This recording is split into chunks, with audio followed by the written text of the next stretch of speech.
সূরা ফাতিহার একটি ভুলের কারণে অধিকাংশ মানুষের নামাজ কবুল হচ্ছে না। প্রিয় ভাই এবং প্রিয় বোনেরা, আমার মনে রাখবেন যে আপনি যদি সূরা ফাতিহার মধ্যে এই একটি ভুল করে ফেলেন, তাহলে আপনার নামাজ আল্লাহর দরবারে কবুল হবে না, আল্লাহর দরবারে আপনার নামাজ গ্রহণযোগ্য হবে না। সূরা ফাতিহা কিন্তু প্রত্যেকটা নামাজে পড়তে হয়। নামাজে যেই সূরায় পড়েন শুরুতে কিন্তু সূরা ফাতিহা পড়তে হয়। সূরা ফাতিহা ছাড়া নামাজ হয় না। কিন্তু এই সূরা ফাতিহার ভিতরেই অনেকেই ভুল করে ফেলেন, যার কারণে তার নামাজ কবুল হয় না, এবং অনেক ক্ষেত্রে এমনও হয় যে তার ঈমানটাও চলে যেতে পারে এই ভুলের কারণে। এটা আমরা অনেকেই জানি না। প্রিয় ভাইরা আমার, নামাজ কিন্তু অবশ্যই পড়তে হবে। আল্লাহ রাব্বুল আলামিন বলছেন, ইন্নাস সালাতা তানহা আনিল ফাহশাই ওয়াল মুনকার, নিশ্চয়ই নামাজ মানুষকে অশ্লীল এবং বেহায়া কাজ থেকে বিরত রাখে। কিন্তু আপনার যদি এই নামাজটা আল্লাহর দরবারে গ্রহণযোগ্য না হয়, আল্লাহর দরবারে আপনার নামাজ কবুল না হয়, এই নামাজ কিন্তু আপনাকে অশ্লীল কাজ থেকে বিরত রাখতে পারবেন না। অনেকেই বলেন, হুজুর নামাজ পড়ি, এরপরও নিজেকে গুনাহের কাছ থেকে বিরত রাখতে পারছি না। কিন্তু কেন? আপনি জানেন না যে আপনার নামাজ আল্লাহর দরবারে গ্রহণযোগ্যই হচ্ছে না, কবুলই হচ্ছে না। তাহলে এই নামাজ কিভাবে আপনাকে অশ্লীল কাছ থেকে বিরত রাখবে? প্রিয় ভাইরা আমার, আসুন সেই ভুলটি কি আমরা জানবো। অধিকাংশ মানুষ, ম্যাক্সিমাম মানুষ এই ভুলটি করে থাকে। দেখা যায় তারা কোরআন শুদ্ধভাবে পড়তে পারে না, সহি শুদ্ধভাবে উচ্চারণ করতে পারে না।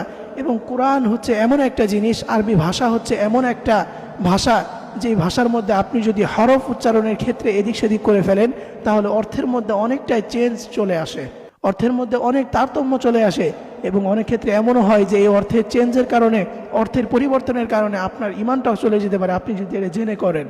এই জন্য প্রিয় ভাইরা আমার, অবশ্যই আপনারা এই বিষয়টি খেয়াল রাখবেন, কখনো এই ভুলটি আপনি করবেন না। সেই ভুলটি হচ্ছে যে অনেকে এই ভুলটি করে থাকেন যে সূরা ফাতিহা যখন তেলাওয়াত করেন, আল্লাহ রাব্বুল আলামিন বলছেন আলহামদুলিল্লাহি রাব্বিল আলামিন। এখানে হা, এটা আরবিতে দুইটা হা রয়েছে, একটি হচ্ছে ছোট হা আর একটি হচ্ছে বড় হা। এবং এই দুইটার অর্থের মাঝে অনেক পরিবর্তন রয়েছে। যেমন আল্লাহ রাব্বুল আলামিন বলছেন আলহামদুলিল্লাহি, সমস্ত প্রশংসা, পৃথিবীর সকল প্রশংসা, সকল কিছু আল্লাহ তাআলার জন্য। লিল্লাহি রাব্বিল আলামিন, যিনি সকল জগতের মালিক, সমস্ত জগতের মালিক, বিশ্ব জগতের মালিক যিনি, তার উপর পৃথিবীর সকল প্রশংসা। কিন্তু আপনি যদি আলহামদুর জায়গায় বড় হা, এর জায়গায় যদি আপনি ছোট হা দিয়ে পড়েন, আলহামদু পড়েন, অনেকে এটা করে যে উচ্চারণ করতে পারেন আলহামদুর জায়গায় আলহামদু পড়ে।